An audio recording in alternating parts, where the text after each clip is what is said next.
everyone, it's Nettie. I just picked up this gorgeous little Ficus Tineke from Lowe's on sale for $12, and I am going to be propagating it today. I know holiday season's coming up and a lot of people are trying to save as much as they can, so I'm going to show you how to make this $12 plant into multiple plants for yourself, or you can gift them to other people. So what I'm going to do is I'm going to cut quite a few of these nodes, starting from, let's see, so I'm going to chop here, I think, to start, and I'll keep this mother plant for myself, and then this is a node right here, so I'll chop here. I'm going to cut every node, and then I'm going to stick it in water and propagate it. Alright, so I am going to take this out. I propped it up for a little bit because it was kind of crooked. And I have my cutters. I have a paper towel because these do leak a sap, and it could be irritating to your skin.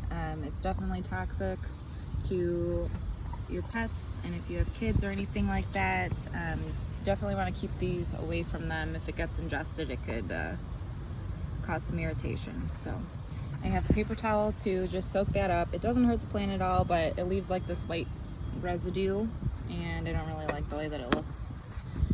And then I have some plastic cups from the dollar store that I'm going to use to propagate these in. So I'm going to go ahead and get a couple of these out. And I'll start at the top here. So you see there's a new leaf coming in. This is the newest leaf. It hasn't even finished unfurling yet. So I'm going to give that one a little bit of space, and I'm going to cut right here. Yeah, I'm going to cut here, and then I'll just take this leaf off, I think. So I'll kind of show you guys what that sap looks like. It's super windy right now. So I'm going to cut it kind of right in the middle of the node here. And this is probably going to blow away on me right now because it's so windy. Alright, so there you can see that white sap. So what I'm going to do is just take my paper towel and hold it on there for a minute until it stops. It's basically like trying to get a wound to clot up. And then I'm going to do the same thing on my cutting here.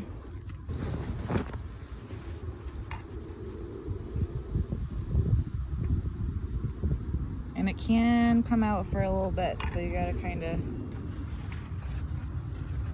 keep up with it there. See, it's coming back out. So I just like to kind of dab it a couple times until it stops.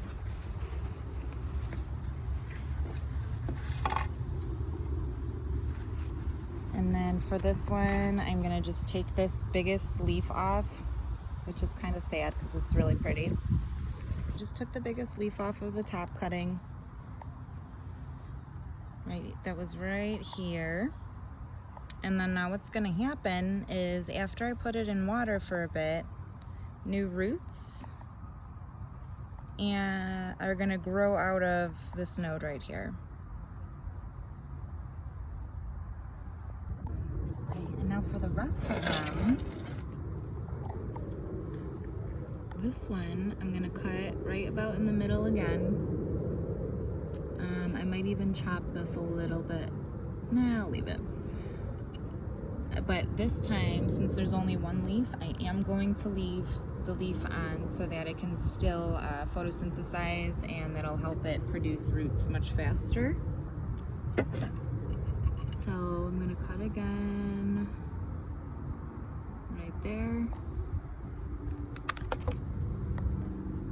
And then I'm going to do the same exact thing all the way down. And this is the last one that I'm gonna cut. I don't want to take too much from the mother plant here. So I'm gonna just do one more right here. And that is what we're left with. So like I said, I'm gonna keep this one for me. I'm gonna let it do its thing, keep growing. If you guys saw my Ruby Ficus Elastica videos, you can kind of see, I'm assuming the process is gonna be the same because it's the same plant. It's just a little bit different looking. So we got 1, 2, 3, 4. So I'm gonna put 3 of the cuttings together. These are the ones that were just the little nodes. I'm gonna put these ones all together in this cup, and I'm only gonna fill the water.